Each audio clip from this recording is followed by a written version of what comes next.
All right, for bell ringer number 4, you can copy down the sentence that you see that's underlined in purple where it's asking what a symbol is. Symbols are marks, signs, colors, or words that are understood to represent a different idea, object, or relationship. And then below that, your bell work is asking you to write about 5 symbols that tell your story. So think about what interests and hobbies you have, maybe a belief system you have, and symbols that could tell who you are, what you like to do, what makes you unique and different. So these would be examples of my 5 symbols. I love my dogs, so I've got a dog. My favorite color is purple and aqua, and it kind of reminded me of water, and I love to be around the water. Then I've got a symbol of a triathlon, swim, bike, run, because that's what I do in my free time. I have the state of Nevada because that's where I was born and raised, and that's kind of where home is for me. And then art supplies because I'm an art teacher and I love to be creative. So you could just write down the 5 words that might represent your interests or hobbies. Then you're going to be moving on to creating your final portrait, your masked portrait. And you can look at your rough draft drawing that you created last class in your sketchbook. You also have a mirror in front of you that you could be looking at to draw from. And then today, as you're working on your final, I want you to consider the word craftsmanship. So when I grade, I always grade on project requirements and were you demonstrating the requirements? How well did you follow the directions? And then I'm looking at craftsmanship. So things to consider for craftsmanship is the paper that you turn in should still be flat and neat. It shouldn't have wrinkles or folds.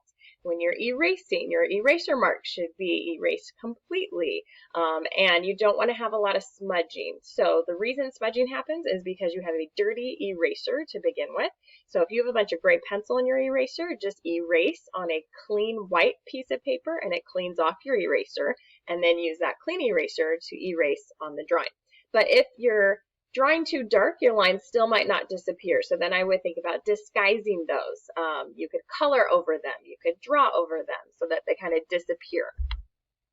When it comes to drawing, your drawing should be neat and creative, show a lot of effort, draw big to fill the space of the paper, use the whole paper by filling up your background area, keep your pencils sharp, draw lightly to begin with so that hopefully you can erase your marks that you don't need.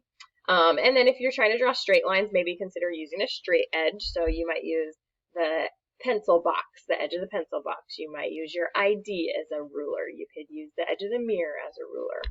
And then the coloring. When I look at craftsmanship for color, and I'm looking at how neat you colored. Did you color inside the lines that you drew? Did you color solid and in the same direction? Did you use a variety of colors? Did you try shading, changing your hand pressure? Really, I'm just looking to see that your coloring showed effort. Here's a visual to kind of represent levels of craftsmanship. Your goal would be to try to demonstrate the 4th row where it looks neat and solid and inside the lines, because it shows me that you gave your best effort, you took your time to do it well. So here's an example of my finished masked portrait. So I have drawn on my 8x10 paper my portrait, and then I have thought about my background and some symbols to tell the story a little bit about me. So I decided to use my favorite colors, which would be purple and aqua, and then I just kind of was inspired by the reference photo that I saw in this second image. To kind of recreate something similar in my background, which kind of has a feel of like water or bubbles. So this was my final portrait. You get to decide how much color you want to put in your assignment. It could be an all pencil drawing if you just want it to stay all grays, but then think about your hand pressure by pressing harder to get darker areas. Or you could color the entire image, or you could do both, pencil and color, which is like what I have. So here are requirements that need to be demonstrated. You need to have a drawing of a face, which is why it's a portrait, wearing the mask. You can disguise the mask to look however you want. You need to try to demonstrate similar features that resemble who you are.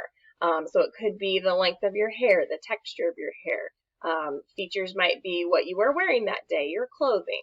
You need to include symbols in your portrait. Those could be on the mask that tell the story or in your background that represent who you are, what you like to do. Maybe it's just using your favorite colors.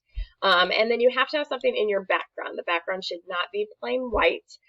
Do something design-wise behind your portrait. It could be a location, it could be a time of day, it could be a season or a holiday, it could be other people or other animals that kind of represent who you are. So I have designated 2 class periods to work on the final assignment.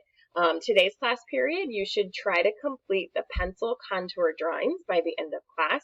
If you finish your contour drawings and there's still time left to work, then go ahead and start coloring. But next class is designated to finish, so if you get all your pencils done today, you would have an entire class period to do the coloring next time. So that is kind of the guidance that I'm going to give you. I'm really excited to see your finished portraits and how you represent who you are.